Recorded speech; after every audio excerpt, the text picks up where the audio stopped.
واتقوا فتنۃ، اور بچو اس فتنے سے. فتنے کا کیا معنی ہوتا ہے؟ آزمائش، اور یہاں مراد ہے عذاب.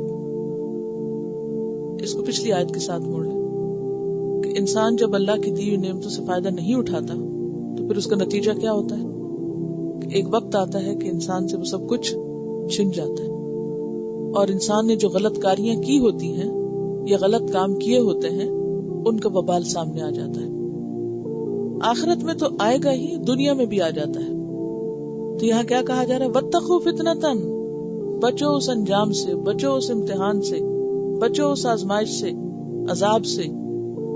لا تصیبن الذین، نہ پہنچے گا ان لوگوں کو، ظلموا، جنہوں نے ظلم کیا، منکم، تم میں سے، خاصتاً، خاص طور پر، خاص، خصہ سے، خاص سواد. تو پھر اس سے مراد کون سی چیز ہوئی؟ امر بالمعروف اور نہی عن المنکر نہ کرنا. تو پتہ اس سے یہ چل رہا ہے کہ اگر کوئی شخص خود کو بدلنے کے ساتھ ساتھ دوسروں پر بھی نظر نہیں رکھتا، دوسروں کی اصلاح نہیں کرتا، تو یہ بھی ہو سکتا ہے کہ اس پر اگر کوئی مشکل آئے تو وہ خود بھی اس کا شکار ہو جائے. حضرت ابن عباس نے فرمایا اللہ نے مسلمانوں کو حکم دیا کہ کسی بدی کو اپنے اندر ٹھہرنے نہ دیں، ورنہ اللہ ایسے عذاب میں مبتلا کر دے گا جو مجرم اور غیر مجرم سب کو پہنچے گا. جیسے اصحاب السبت کا واقعہ آپ پیچھے پڑ چکے ہیں. انسان جب گناہوں کو چھوڑتا نہیں، اور صرف اتنا بھی کافی نہیں کہ خود گناہ چھوڑے بلکہ دوسروں کو روکتا نہیں، اور گناہوں کا وبال اگر انسان پر آتا ہے تو اس کے نتیجے میں صرف ظالم نہیں، ظالم سے مراد کون ہے؟ گناہگار، مجرم جو اللہ کی نافرمانی کرے، صرف وہ نہیں بلکہ اس کے مددگار یا اس کے غلط کاریوں پر آرام سے بیٹھنے والے بھی اس میں دھر لیے جاتے ہیں، وہ بھی اس کا شکار ہو جاتے ہیں. اس سے پتہ یہ چلتا ہے کہ ایک مسلمان سوسائٹی خود غرض سوسائٹی نہیں ہو سکتی. کیسے؟ وہ صرف اپنی فکر نہیں کرے گی. آپ کبھی یہ نہیں کہہ سکتے کہ میں کسی کو تو نہیں روکوں گی، کسی کو منع نہیں کروں گی، کسی کو کچھ نہیں کہوں گی، میں بس اپنی فکر کروں گی. اگر میں خود ٹھیک ہوں تو بس میرے لیے اتنا ہی کافی. یا عام طور پر لوگ ایک دوسرے کو کہہ رہتے ہیں بس تم خود ٹھیک ہو جاؤ، اوروں کی کیا فکر پڑی. تو یہ کافی نہیں ہے. اب مثلاً اگر ایک ماں گھر میں یہ کہے کہ بچے جو مرضی کریں، میں کچھ نہیں کہوں گی. اب اگر بچے بگڑ جائیں تو کیا ماں کو اس کی تکلیف نہیں ہوگی؟ ماں کو اثر نہیں پہنچے گا؟ یا باپ کو؟ صرف ماں ہی نہیں، باپ بھی.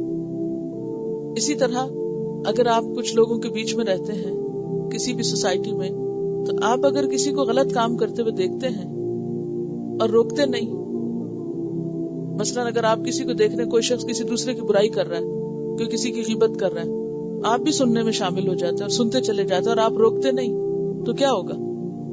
وہ آپ کے کانوں تک بھی پہنچے گی. اور اگر آج آپ کے سامنے کوئی کسی کی کر رہا ہے تو کل آپ کی کہیں اور جا کے کرے گا. جھجک تو کھل گئی نا. اصل میں تقوی انسان کو اتنا حساس بنا دیتا ہے، تقوی انسان کو اتنا روشن ضمیر کر دیتا ہے کہ جیسے پیچھے ہم نے پڑھا تھا سورۃ الاعراف کی اختتام پر کہ اذا مسهم طائف من الشیطان تذکروا واذا هم مبصرون، کہ اللہ کے بندے وہ ہوتے ہیں کہ جب انہیں کوئی شیطانی وسوسہ آتا ہے، شیطان کی طرف سے کوئی خیال ہی آتا ہے، تو وہ کیا کرتے ہیں؟ ایک دم چوکنے ہو جاتے ہیں.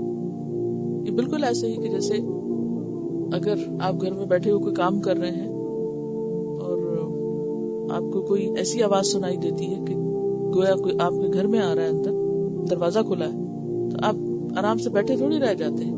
کیا کرتے ہیں؟ فوراً چوکنے ہوتے. کون آیا؟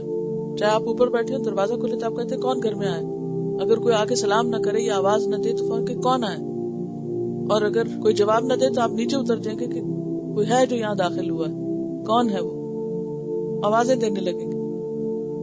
ایک یہ طرز عمل ہوتا ہے. شیطان جب دل کے دروازے میں داخل ہوتا ہے تو بندہ مومن الرٹ ہوتا ہے. یہ کون آیا ہے، یہ کیوں آیا ہے، یہ کہاں گیا ہے، اس کا کیا کام ہے. اذا ہم مبصرون، ضمیر زندہ ہے نا، دل روشن ہے. کیوں آیا؟ فوراً فکر کریں گے کہ یہ نہیں ہونا چاہیے، یہ اندر آ گیا چور، تو یہ سب کچھ لوٹ جائے گا. اس کو باہر نکالو اور دروازہ اچھی طرح بند کر کے رکھو. دروازے ہیں نا دل کے، جس سے شیطان اندر، وہ قلعے کی مثال میں نے دی تھی، ان سے داخل ہو جاتا اور پھر وہ فوراً اپنی غلطی پہچان لیتے ہیں، توبہ کرنے لگتے ہیں. ایسے حساس لوگ جو برائی کے معاملے میں حساس ہوتے ہیں، وہ جب اپنے کو نہیں بخشتے تو وہ کسی اور کو کیسے چھوڑ سکتے ہیں؟ جو اپنے کو نہ چھوڑے وہ اوروں کو چھوڑ سکتا ہے؟ نہیں چھوڑے گا. وہ کہے گا یہ دوسرا شخص کیوں غلط کام کر رہا ہے، خواہ بھلے وہ آپ کی بہن ہو، بھائی ہو، بچہ ہو، ماں ہو، باپ ہو، دوست ہو، جو بھی دائیں بائیں لوگ ہوں جہاں آپ کام کر رہے ہوں، اگر وہاں کوئی خرابی کر رہا ہے، کوئی برائی کر رہا ہے، کوئی کسی کو نقصان دے رہا ہے، تو ہو نہیں سکتا کہ اگر آپ کے اندر ضمیر زندہ ہے تو آپ کہیں اچھا کوئی بات نہیں، میں تو نہیں کم از کم کر رہی نا، میں تو یہ نہیں کرتی، وہ کرتا تو کرتا رہے، آپ کیوں روکتے ہیں اس کو؟ اور نبی صلی اللہ علیہ وسلم نے اس کی مثال کس سے دی؟ یاد ہے آپ کو حدیث جس میں کشتی کی مثال دی آپ نے؟ ایک کشتی میں بہت سے لوگ سوار ہیں اور اس میں سے اگر ایک شخص سوراخ کرنے لگے کشتی کے پیندے میں، کیونکہ اس کو پانی دوسرے اوپر والے نہیں دے رہے، تو کہتا ہے میں نیچے سے سمندر سے لے لیتا ہوں. وہ بظاہر دیکھنے میں بڑا اچھا کام کرنے لگا، پانی کا سب کے لیے بندوبست کرنے لگا. اگر آپ نے اس کا ہاتھ نہیں پکڑا سب کو ڈبوئے گا، چاہے وہ کوئی اس کے ساتھ شریک ہے یا وہ اکیلا ہے. تو مومن صاحب بصیرت ہوتا ہے، اپنے دل کا بھی جائزہ لیتا ہے، شیطان کے وسوسوں کا اسے پتا ہوتا ہے کہ یہ خیال غلط ہے، یہ سوچ بدگمانی پہ مبنی ہے، یہ بات بری ہے، اور صرف خود کو نہیں دوسروں کو بھی لے کے چلتا ہے. اچھا، بعض لوگوں کا حال یہ ہوتا ہے کہ وہ اپنی فکر کر لیں گے، جب دوسروں کی بات آئے گی تو یہ کہتے ہیں کہ وہ سنتے نہیں، وہ مانتے نہیں، فلاں میں یہ خرابی ہے، فلاں میں یہ خرابی. یہ اس کا حل نہیں. ٹھیک ہے آپ 100 بہانے کریں فلاں میں یہ خرابی اور فلاں نہیں مانتا، لیکن آپ کے پاس کوئی جواز نہیں کہ آپ اپنی کوشش چھوڑ بیٹھیں. اس سے آپ کو اپنی کوشش کرنی ہے. اگر آپ نے کوشش چھوڑ دی تو اس کا نتیجہ کیا ہوگا؟ پھر آپ بھی ساتھ پکڑ جائیں گے. تو یہاں ایسے ہی لوگوں کی بات کی جا رہی ہے کہ لوگوں ڈرو یا بچو اس فتنے سے، اس عذاب سے، اس سزا سے، اس وبال سے کہ جس کا شکار پھر صرف ظالم نہیں ہوں گے بلکہ سب اس میں شریک ہو جائیں گے. اور انجام سے پہلے آپ دیکھیے، انجام سے پہلے بھی اگر معاشرے کے اندر برائیاں پھیل رہی ہوں اور ان کو روکا نہ جائے تو کسی نہ کسی طرح وہ برائیاں آپ کو بھی اپنی لپیٹ میں لے لیتی ہیں، کیونکہ انسان پھر ویسا ہی ہو جاتا ہے. مثلا اگر آپ کسی کمرے میں داخل ہوتے ہیں تو وہاں آپ کو کوئی بو آ رہی ہے یا آپ کو کوئی ناگوار چیز محسوس ہو رہی ہے تو تھوڑی دیر آپ کہیں گے کہ بہت خراب جگہ ہے یا بہت یہاں حبس ہے یا کچھ، لیکن جب آپ بیٹھ جائیں گے تو پھر کیا ہوگا؟ آپ بھی عادی ہو جائیں گے. وَاعْلَمُوا، اور جان لو، بار بار ان آیات میں علم حاصل کرنے کی بات آ رہی ہے. کیا جان لو؟ ان اللہ شدید العقاب، بے شک اللہ تعالی سخت سزا دینے والا ہے، سخت پکڑ کرنے والا ہے.